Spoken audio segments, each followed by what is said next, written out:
Severino Alves, a missionária da Cleide, pela confiança. Também quero agradecer ao meu esposo, né, pela paciência de me ouvir. Certa feita, uma vez, 2h da manhã, eu acordei ele para contar o sermão. Acorda que eu concluí o sermão para tu me escutar. Deus te abençoe e te conserve assim com bastante paciência. Amém?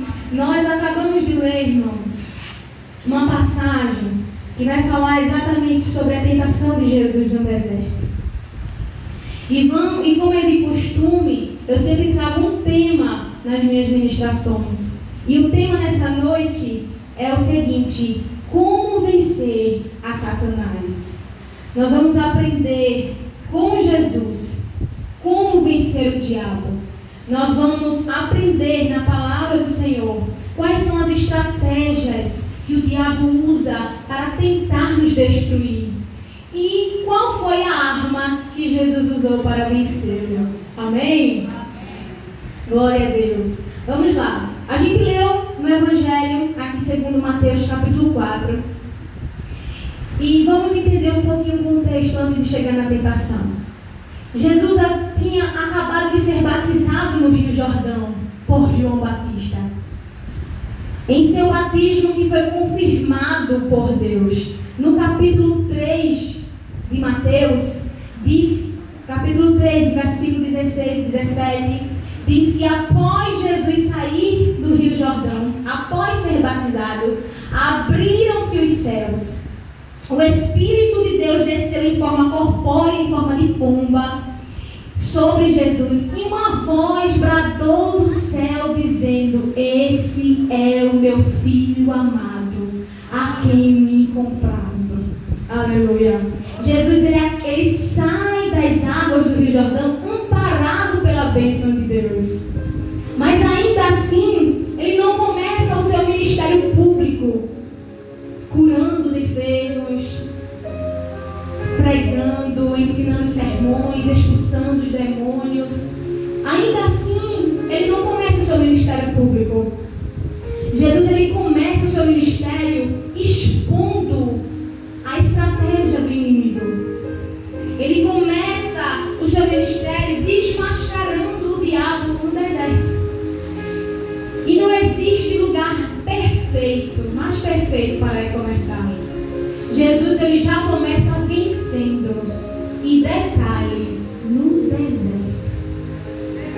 Se Jesus é santo, puro, ele foi tentado pelo diabo, quanto mais eu e você. Por isso devemos estar preparados. Pois a tentação é algo inevitável. Todos nós ou passamos ou ainda vamos passar por algum tipo de tentação. Não é pecado passar por tentação. Pecado é ceder a ela. Jesus, ele estava cheio do Espírito Santo. Em Lucas capítulo 4, versículo 1, diz que Jesus estava cheio do Espírito de Deus, do Espírito Santo. Mas ser cheio do Espírito Santo não nos faz isentos de passar por tentações. E esta mesma passagem, ela está registrada no Evangelho de Lucas e no Evangelho de Marcos. Em Mateus, onde nós lemos, diz que Jesus foi conduzido ao Espírito Santo até o deserto. E tendo Jesus jejuado 40 dias e 40 noites, teve fome. E aí só aí depois o diabo entra em cena para tentar. Em Lucas capítulo 4 vai falar essa mesma passagem. Mas em Lucas está escrito assim, que Jesus, ele foi levado ao Espírito. Em Mateus diz que ele foi conduzido, em Lucas diz que Jesus foi levado. E diz que Jesus foi tentado durante os 40 dias. Então a gente observa o seguinte: Jesus, ele foi tentado durante e depois dos 40 dias. E em Marcos, capítulo 1, traz só 5 versículos falando sobre essa passagem. É o menor que fala sobre essa passagem. Mas Marcos Marcos é o que traz detalhes mais fortes, únicos, sobre esse episódio. Marcos, capítulo 1 e versículo 12, tem uma frase, um versículo que diz assim: que o Espírito de Deus impeliu Jesus para o deserto. Repare, em Mateus foi conduzido, em Lucas foi levado, em Marcos Jesus foi impelido. E eu fui procurar o que significava ser impelido. E impelido significa ser motivado, ser incentivado, ser estimulado, lançado, levado compulsoriamente pelo Espírito. Havia uma força maior que estava levando, conduzindo, guiando Jesus até ao deserto para ser tentado. Era necessário Jesus passar por isso. Era necessário que Jesus derrotasse o diabo em seu próprio território. Porque se lá em Gênesis, Adão e Eva, ele peca, ele cede à tentação lá no paraíso, Jesus vence. E vence no deserto. Louvado seja o nome do Senhor Jesus. Glória a Deus. É necessário passar por isso. E é baseado nesses 3 evangelhos, em Mateus, em Marcos e em Lucas. E eu extraí 3 lições, 3 estratégias de como o diabo ele age para tentar me destruir e destruir a tua vida. Primeiro você tem que entender que o diabo ele não é brincadeira.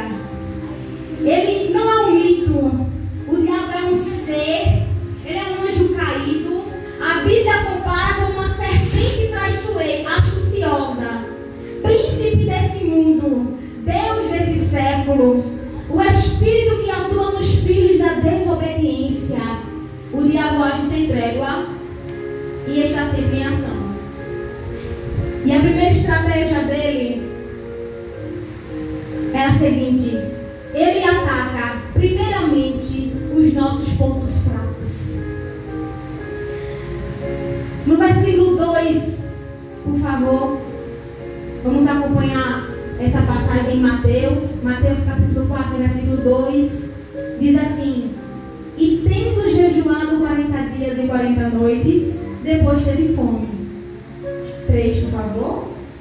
E chegando-se a ele o tentador disse: se tu és o Filho de Deus, manda que essas pedras se tornem em pães.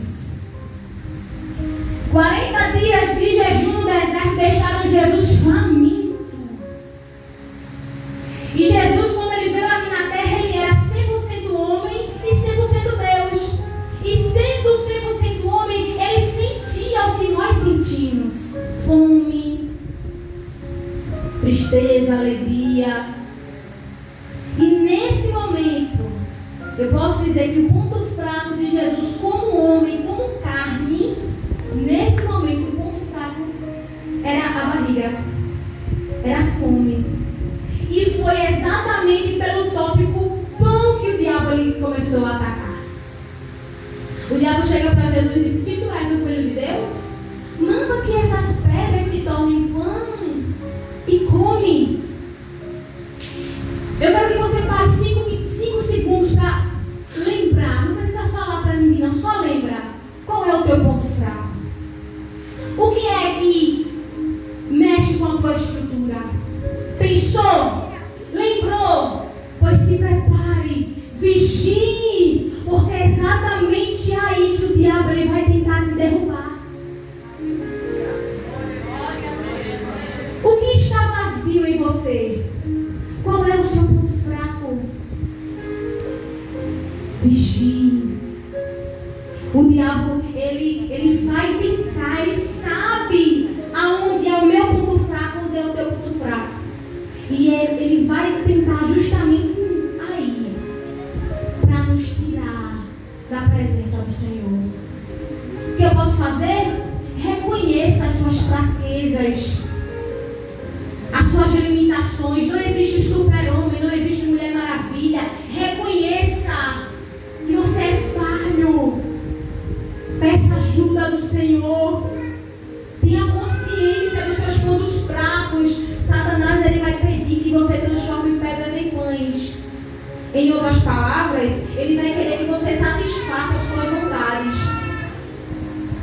Ele vai querer que você satisfaça as suas necessidades. Ele vai querer que você cuide do assunto da sua própria forma.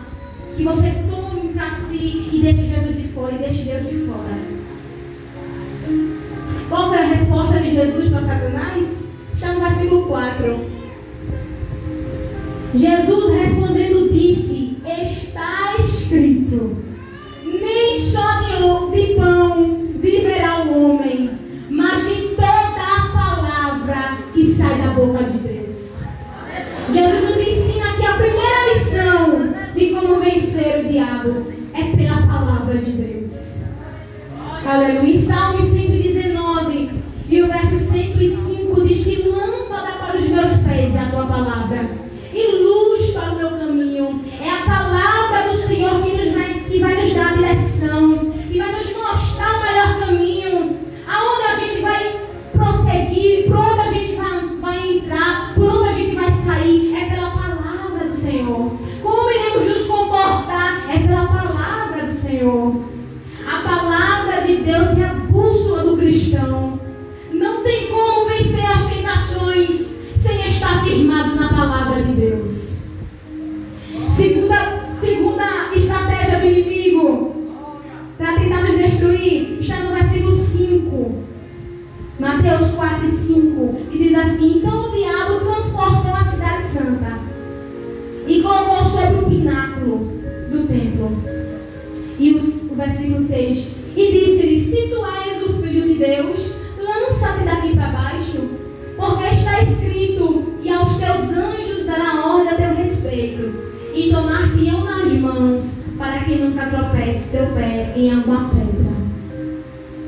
A segunda estratégia do inimigo é atuar na dúvida e no engano. Repare que no começo das frases o inimigo ele começa dizendo assim: se tu és o filho de Deus, transforma essas pedras em pães. Se tu és o filho de Deus, lança-te daqui para baixo.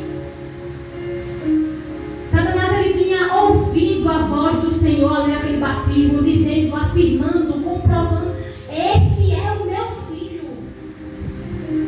Aí ele entra justamente nessa lacuna da dúvida e chega até Jesus e diz assim: se tu és, porque eu acho que ele tenta lançar dúvida na mente de Jesus. E é exatamente assim que ele faz nas nossas vidas. Ele tenta lançar dúvida sobre a nossa identidade, sobre quem nós somos. Quer um exemplo? São frases que é muito comum a gente ouvir nos dias atuais. Mas se tu é crente, por que tu está passando por isso? Mas eu estou orando tanto, faz 10 anos que eu oro por essa causa. Eu acho que Jesus não está me ouvindo, não. Oxe, o quê? Menino, quanto mais eu oro, mais fica difícil a situação. Deus não está me vendo, não. Eu vou deixar de ir para a igreja. Ele está me andando. São os pensamentos, são as frases mais usadas pelo inimigo dos dias atuais. E vem para tentar destruir a nossa mente, nos confundir, colocar dúvida. E se o cristão não estiver firmado na palavra, ele vai se embora na dúvida. Louvado seja o nome do Senhor.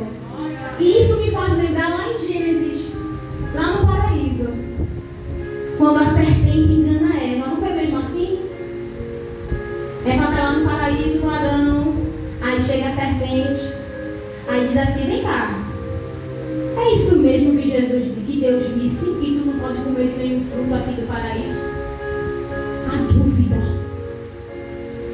Quando vier esses pensamentos na sua mente de será, eu acho, repreenda no nome de Jesus, porque esses pensamentos ao contrário provêm do inimigo. Repreenda, diga: o sangue de Jesus tem poder. Eu creio no Senhor, eu confio em Deus. Louvado seja o nome do Senhor Jesus.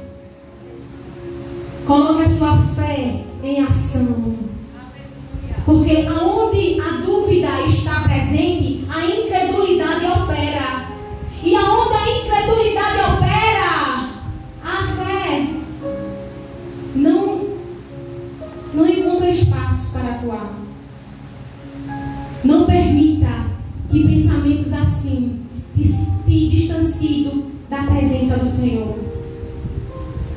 Mas permaneça firme na palavra do Senhor Jesus. Glória a Deus. O diabo também ele é enganador, irmão.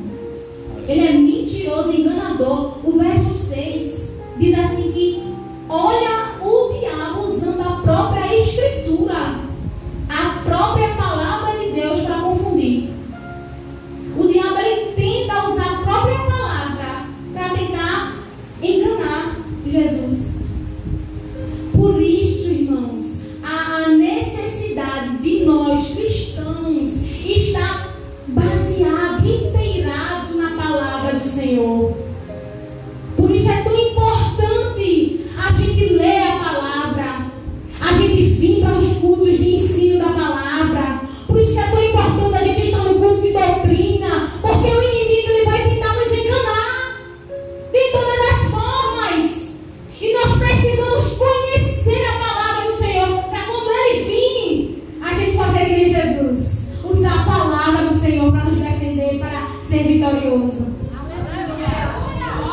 Louvado seja o nome do Senhor. Em Oséias capítulo 4, versículo 6, diz que o meu povo padece por falta de conhecimento.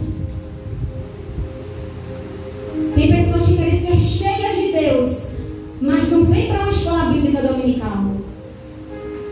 Tem pessoas que querem ser cheio do Espírito Santo, mas procura ele aqui na doutrina. Precisamos nos despertar para a palavra do Senhor. Estamos nos últimos dias e o inimigo ele vai tentar de todas as formas, de todos os lados, nos enganar. Precisamos estar fortalecidos na palavra do Senhor. Aí tem crente que só pega a Bíblia quando vai para a igreja. Aí quando está saindo de casa, diz: cadê a Bíblia? Menino, procura minha Bíblia, essa Bíblia que está a Bíblia. É aquela agonia: cadê a Bíblia? Cadê a Bíblia? Cadê a Bíblia? Meu Deus do céu. Aí já chega na igreja aperreado, porque não sabe onde está a Bíblia. Precisamos ler diariamente, ser alimentado, assim como o nosso corpo é alimentado com pão, com água, com feijão, com arroz. A gente precisa alimentar a nossa alma diariamente, porque o diabo ele não vai descansar. Ele vai tentar hoje, ele vai tentar amanhã, ele vai tentar depois de amanhã. E precisamos estar firmes. E só conseguiremos vencer ele se estivermos aqui, pela palavra do Senhor. Glória a Deus. O diabo sabe tanto que a palavra de Deus tem poder, que ele faz de tudo para que a gente não leia. Quer um exemplo? A gente está em casa, está sem conseguir dormir. Aí diz assim: eu vou pegar a Bíblia para ler um capítulo. Aí quando pega na Bíblia é automático, o sono já bate. Quando pega na Bíblia, mal termina de ler o capítulo, já fica testando. Eita, o sono chegou, vou dormir. É um cansaço, é uma coisa sobrenatural, irmãos. O diabo ele sabe o poder da palavra, e por isso que ele vai tentar fazer de tudo para que eu e você não busque a palavra. Vai fazer de tudo para que eu e você não chegue nos cultos de ensino, porque ele sabe o poder que tem a palavra de Deus. Existe uma frase que o pastor Severino falou na escola dominical que eu guardei no meu coração, que diz assim: que o louvor ele até toca o coração, o louvor até mexe, Deus habita no meio do louvor, mas quem salva é a palavra, quem cura é a palavra, quem liberta é a palavra.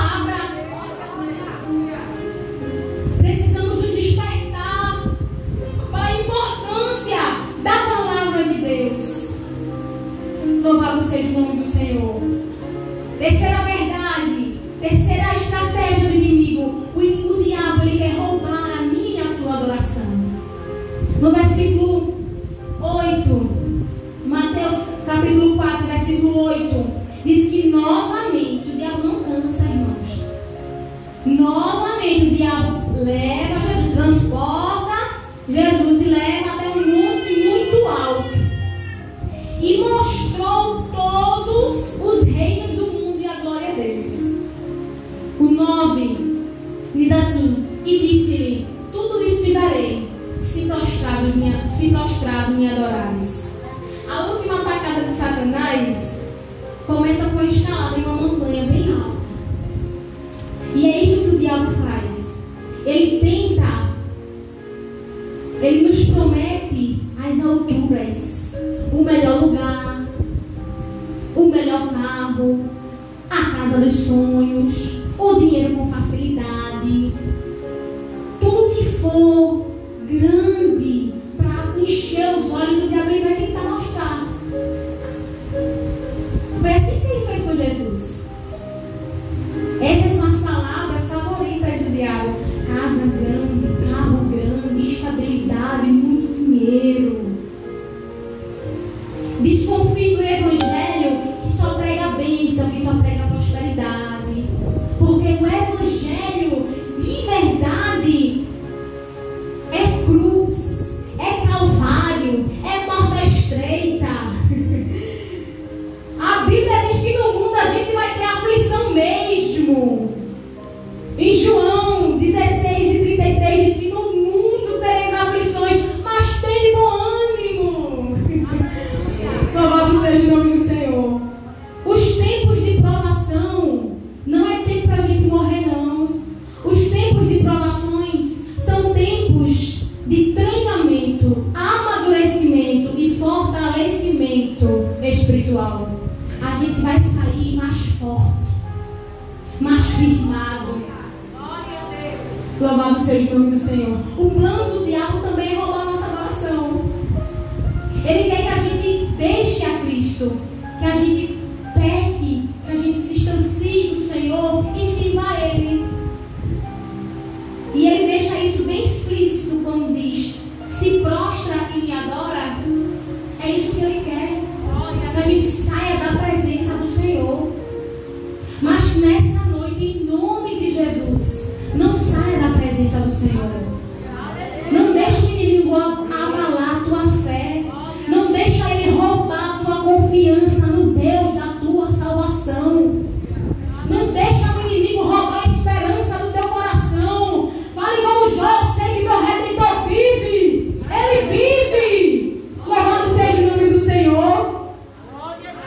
Jesus Cristo, ele venceu Satanás lá no deserto.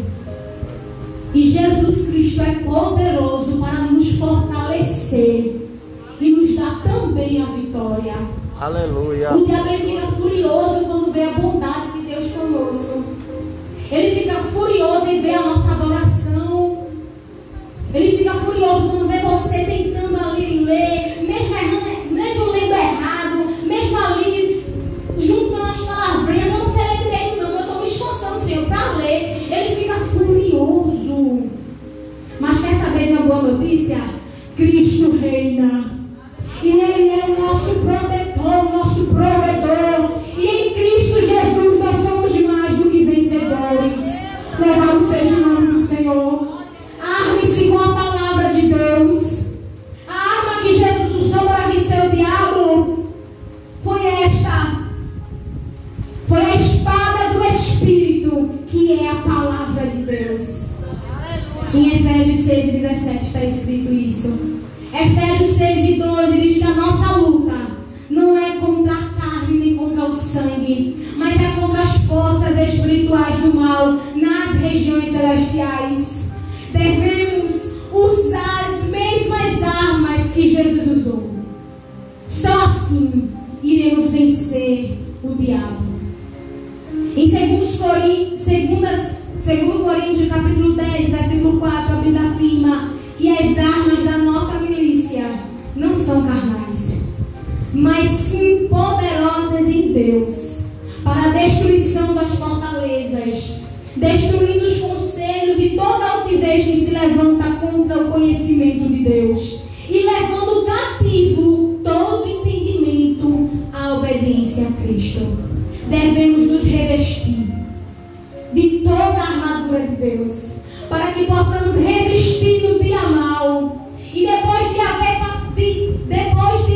resistir, depois de fazer tudo, depois de termos vencido tudo, permanecer inabaláveis. Efésios capítulo 6, versículo 13.